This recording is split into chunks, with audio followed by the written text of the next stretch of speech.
If I wasn't Greek and Gypsy, I probably wouldn't have the mental capacity and the spiritual capacity, rigor to had gone through what I'm going to tell you, and to have be here to deliver this message.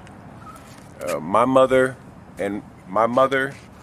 was the fourth of four children. She was my grandmother, Ida Olson, had my mother when she was 42 years old. My mother was born on South Van Ness Avenue in San Francisco in the Mission District. My mother ran away when she was 13 years old because of abuse in the home. And my father was a twin.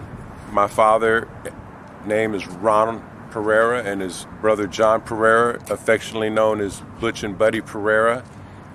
Something happened in their family. I don't know the details, but my grandmother separated from my grandfather and married or got with a man named Jack Clements, and had my other uncles, Jack, who we call Boy, Mike, Pat, and Chicky, whose real name is Ronnie, Rawnie, by the way. That's Portuguese. I mean Gypsy.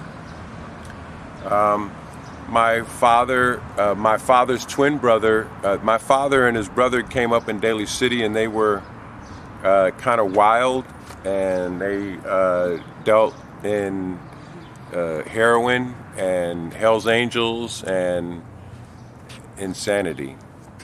And my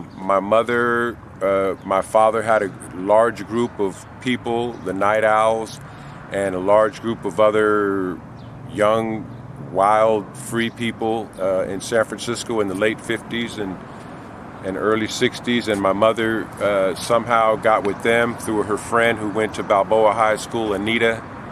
Anita had a relationship with my father's twin brother, John, who actually abandoned her and her two sons, John and Tony, so he could live a life of karate. He eventually made a branch of karate called Wado Kai Ki, and was the world's greatest karate champion, and was highly revered in San Francisco. Evidently had met and worked with Bruce Lee, but his son John despises him and won't allow me to speak his name.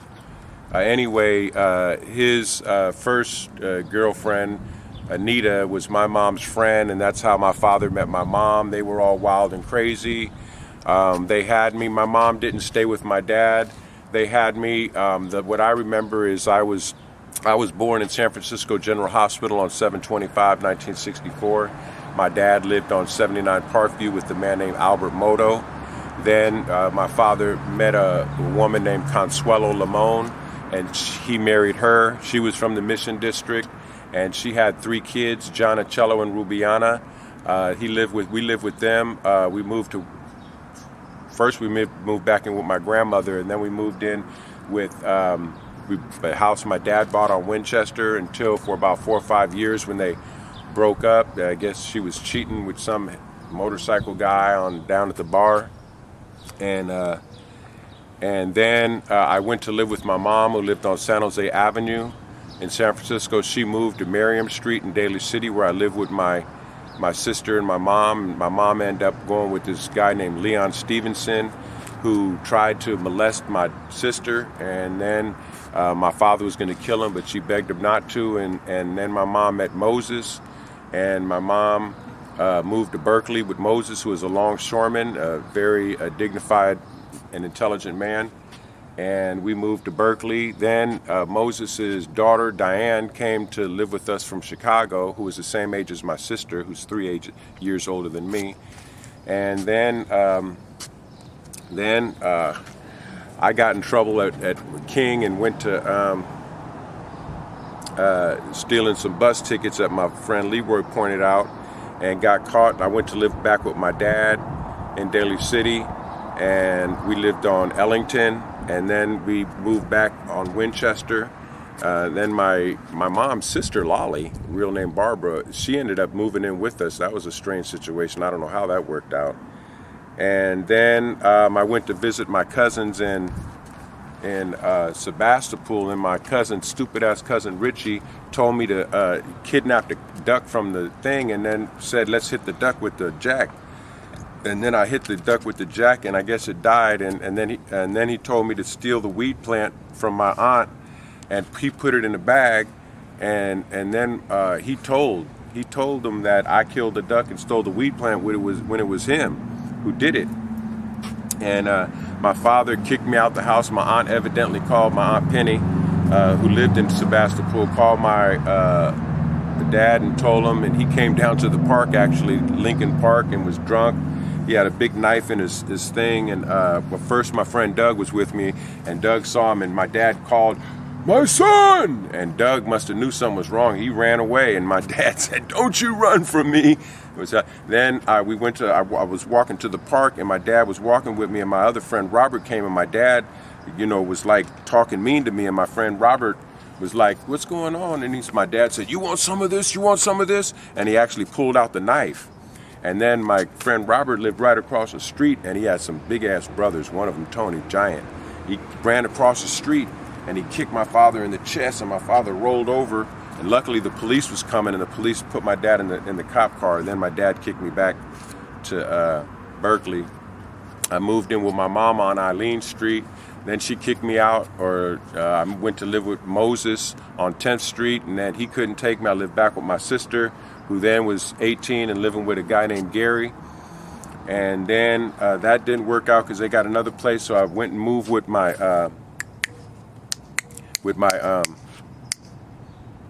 I'm trying to get my son's attention, who doesn't seem to be paying attention. Thank you, Aaron, and for my cane, he's standing here.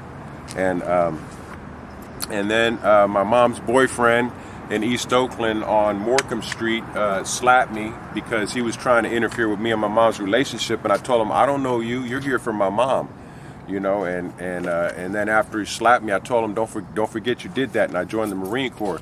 Luckily, my friend Lee Roger Chu Jr. Told me to go to the Marine Corps. My buddy Mike Davis from 45th Street in North Oakland. How you doing, Mike? Thank you, Mike. And brought me down there, and the Army was trying to recruit me, and Mike was like, "No, he's joining the Marine Corps." And then I joined the Marine Corps. And getting to my story here, I met Sheila. Sheila just got out of prison for killing her husband. Sheila married John McClellan when she was just 15 years old. Her mom, Beulah May, and her stepdad, Obadiah Bonds, lived in Oceanside and were both Marines. They both retired Marines, and Obadiah actually ran for mayor and had a church in Oceanside. But Sheila was wild and crazy, as her brother Alan was too, and her other brother Ronald was a very nice person. He went crazy or whatever, but word out to Ronald McClellan. And Ronald McDowell, I'm sorry. And Sheila married a 25-year-old white Marine. Sheila's black. She married a white man who was in the Marine Corps who was 25 years old. He was a sergeant. And then after he went to Okinawa, he was stationed for a year, as all Marines do, go on service on a ship. When he came back, he found out that Sheila was being promiscuous and partying out in town. They lived on base at Camp Pendleton, California, and he was slapping her around, and she picked up a knife, stabbed it in his heart. He looked at her and said, "You bitch," walked downstairs and told the neighbors, the bitch stabbed me, and then he fell down and died. Sheila went to federal prison for 18 months, and I met her a month she got out of prison. So a month after she got out of prison in Oceanside, California, is the month I turned 17 and joined the Marine Corps. So as she had got out of prison, I had just joined the Marine Corps, and we met. Sheila liked me, and we fell in love. She had my daughter Roshonda, but she smoked crack and other drugs. She knew everybody in Oceanside, and she wouldn't come home, and so we broke up. I came back home. Then I was walking to school, and I met a lady. She came to my house. Her name was Winsome Broomfield. She came to my house, we had sex, and got pregnant, and I said, look, I have a daughter in Oceanside that I feel bad that I'm not with her. I don't want no more children. And she didn't say nothing, but she had the kid anyway. Nyasia Crystal Pereira.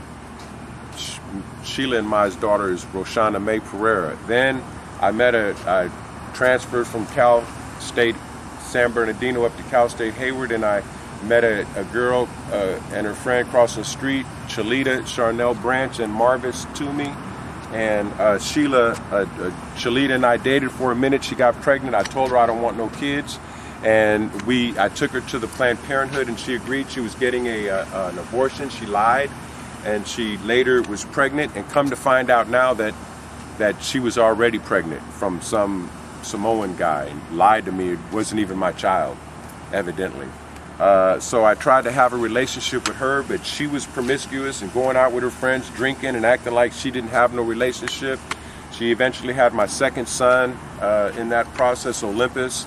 And then she had a third child when we weren't together, Noah, Elijah Branch, and he's evidently not my child either. Although I paid child support for him for 20 years, even though it appears as if Olympus is only my child. And then I met Lordine Burton, I met her at the BART station, and I told her my situation, and she wanted to get married, and she wanted to have a family. She was 30, and I told her that I would do that if she would promise that we would always stay together, because I was brokenhearted that I wasn't with my children, because I want to have a family, because I didn't have a family, and this was all becoming out of hand, and she agreed. We got married, and we had my wonderful daughter Olympia, Owen, and Aaron. But because I was going to court, and Chalita's for Ronald, Olympus, and Noah, and Chalita's mother, Claudine Kent, worked for UC Berkeley. They gave her unlimited legal fund, and I didn't know that there was a corrupt system trying to steal children, which brings us to this building right here. Now, I was just an innocent man trying to make something of my life, loving the people who I was around, being right in my mind. And Chalita's mother told her that she'll never support her as long as she's with Ron because of my skin color, which people say it's white, but you can verify that it's more like peach. And she said that I'll only support you if you leave Ron and go with a black Christian man. And she advised Chalita to go to homeless shelters left and right, and take on this identity of an abused woman when she wasn't. And because evidently she knew that there was all kinds of monies and programs available for a person in this condition, which she wasn't in that condition. And we really wanted to have a family, but her mom had this whole fucking other idea of Chalita getting free money from these programs. She couldn't see that I loved Chalita and that I wanted to care for her and raise my children. It didn't dawn on her. And then I went to court for Ronald, Olympus, and Noah, and it seemed as if everything was against me and I couldn't figure it out. I represented myself in Contra Costa County Family Court, and I went in there. I said, I'm a teacher. I have a bachelor's degree in economics. I work in San Francisco. I'm married. I have a home. But they let the kid stay with Claudine for 5 years while we went to court, and she brainwashed him that time. When Ronald came to live with me, he ran away and said that Lordine isn't his mom, and that he wanted to be with his grandma. And then after I told him don't do that, and I disciplined him by having him do push-ups and wash clothes, he said, I promised my mom. He put his head down and said, I promised my mom. I have that on tape, and it should be later in this documentary. And I said, promise your grandma what? And he said, I promised my grandma that I would be bad and try to disrupt your family so you would hit me and go to jail, lose your job, and then we would be able to go live back with my grandmother and never have to see you again. And I said, Ronald, even if that's what you wanted, is that right for Olympia? So then you get what you want, your grandmother gets what she wants, but I'm destroyed and Olympia doesn't have a family? And Owen? I said, how is that right, Ron? And he was basically speechless. He knew it wasn't right. And this system here, they supported it. and she knew it because she worked for Berkeley, Cal Berkeley, and she knows. She goes to church, and she's a very, very impressive lady. When I met her, I was extremely impressed. I was like, this is a very impressive woman, but she used all of that against me, and my family now. My Ronald is in prison, and he wants to probably kill me, I think, because his grandmother has lied to him his whole life. Olympus is in prison, and he thinks that his father doesn't love him. Noah, they went to a foster care system because Lordine left me, and I had half custody of my son, Olympia, Owen, and Aaron, and Ronald and Olympus had told Olympus, do anything, and they were trying to hurt my younger children. And one incident, Noah was trying to stab Owen in the eye with a pencil, and Lordine jumped up and grabbed him and said, oh no, And then another incident, it was just all kinds of things. They were peeing on the rug, stealing my things, bringing knives to school, and I was stuck, and I brought them to this place, which is another reason I'm here. And I told the guy, I went to court for 5 years. I'm a first-year teacher. I'm trying to get my act together. I feel like, I need some support. And the grandmother's doing all this against me. Ronald is running away. They're trying to harm my children in the house. And I was scared because I said, what could a deviant child do when I'm not looking, to my other child? And Olympia, of course, was a beautiful young girl, and Owen was, and I was scared that they would do something, hurt my children who were innocent. Lordine and I's children was innocent and had nothing to do with Claudine and her hatred. But they would be affected because Claudine, they were trying to do things to hurt him. And so I brought my son said, my grandmother wants you to hurt me so we can go to foster care, and then you'll go to jail, and me and my grandmother will be together. And I said, well, Ron, I'm not doing that. I'm not going to strike you. I'm not going to hurt you. I'm not going to jail. I'm not going to lose my job. Olympia's not going to lose her father. I said, so what are we going to do? So I called Claudine, and I told Claudine, I said, what you have done is wrong. I said, just take Ronald. Just take Ronald, Olympus, and Noah. You want them so bad, but I'm not gonna harm my family, and you're not gonna disrupt my life.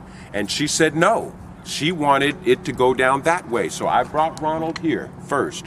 I brought Ronald here, and I told the director here in charge at that time, some white man with a hairy mustache, and I told him, and he should not have taken Ronald under those circumstances. Looking back in retrospect and after learning, he should have supported me.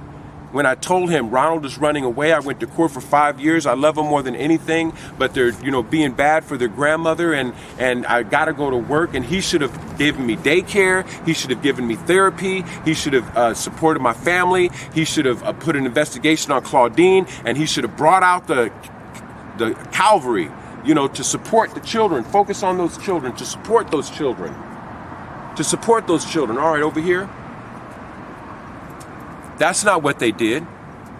And I told you at the beginning, I got to be Greek and Gypsy to handle myself, because this will break a man down to his very last compound. And so these people who supposed to, they come in with their badges and their uniforms and their pads as if they're, have good intentions. But I come to find out is they get bonuses for taking children. My son Noah was abused, and even though he's not my biological son, he is my son because I went to court for him and I won custody of him. He has appendix taken out. I sat with him in the hospital over here at Kaiser, just me. No one else came to visit him, and he's my son. And but I shouldn't have had to pay for him. Trick shouldn't have been paid on me, but he don't have no other father. No one told him to have any other father, and I love Noah. And I'm not going to change that. Because I found out that people were lying and deceiving, My love was real. And the guy shouldn't have took my son. And then after Ronald went, I brought Noah, Olympus and Noah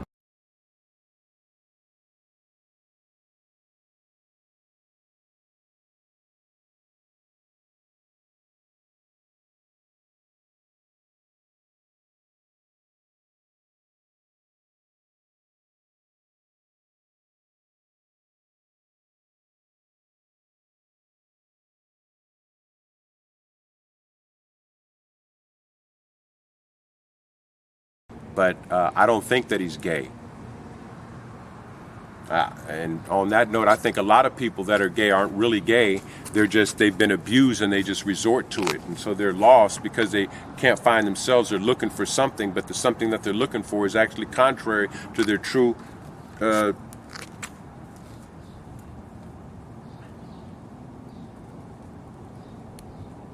I think of what my children would have been. You know, I was born in San Francisco. I'm an achiever. I worked my whole life. I'm a good person. And I just want to take one moment for my audience to think of what my children could have been had they not been captured and caught up in this social system where everyone's getting paid to steal children and try to depict God's son as a bad man. How do you feel? I want you, if anybody of y'all gets to see this, I want you to know, how do you feel to call God's son a bad man and to have children abused so you can get paid? And that's what happened. That's exactly what happened. All of y'all with badges and in positions of authority, you know, you're the devil. You're the devil because you know better and you do it anyway and you justify it and rationalize it because you need a job. Poor fucking you. Go to fucking hell. And, you know, during the 80s when Hillary Clinton was making all of these policies, I remember there was this all over TV. It was, who's your daddy? Who's your daddy? There was songs, there was jingles, there was little quotes, little terms, everything. Who's your daddy? Who's your daddy? And I know now that it was because the state was becoming your daddy. Because that was at the same time that this who's your daddy phenomenon was in popular media, you know, in term that you heard all day long. It was the state that was promoting this media sensation because they were becoming your abusive, fucking crazy maniac, separating families daddy. And John DeLilio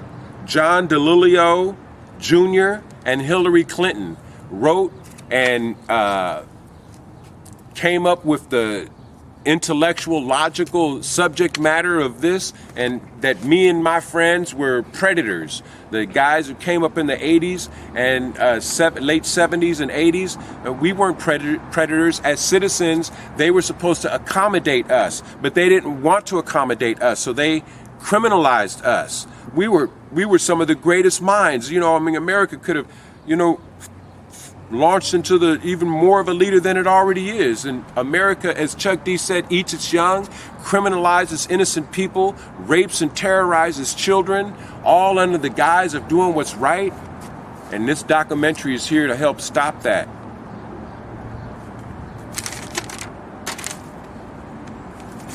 Do you care? And that was the other thing. That was the last thing I'm going to say.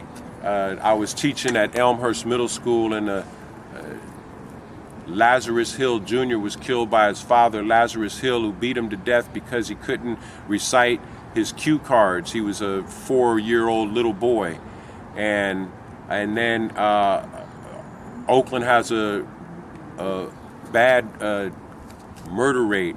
And the Oakland Tribune newspaper, after each person was murdered, they would write, "Who cares?"